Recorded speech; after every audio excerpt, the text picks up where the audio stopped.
ఒక పక్కన Iranian supreme leader Ayatollah Ali Khamenei, మరో పక్కన United States of America president ఒక రకంగా చరిత్రలోనే నేనే గొప్పోడిని, అమెరికాని మళ్ళా అమెరికా గ్రేట్ అగైన్ చేసేస్తానంటూ United States of America president Trump.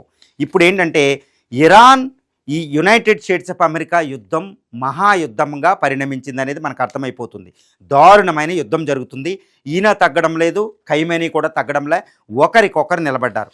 ఈ మొదటి అటాక్లోనే United States of America president తన సిఐఏ, ఇజ్రాయెల్ మొసాదు, ఇజ్రాయెల్ సహకారంతో డైరెక్ట్గా ఖైమానీ ఇంటి మీద అటాక్ చేశాడు.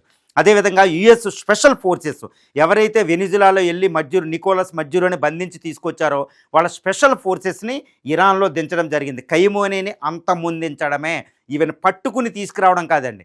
ఆయితొల్లా అలీ ఖైమానీ మరణానికి డొనాల్డ్ ట్రంప్ ఆదేశాలు ఇచ్చాడని తెలుస్తుంది. ఈయన్నే టార్గెట్గా వెళుతుంది.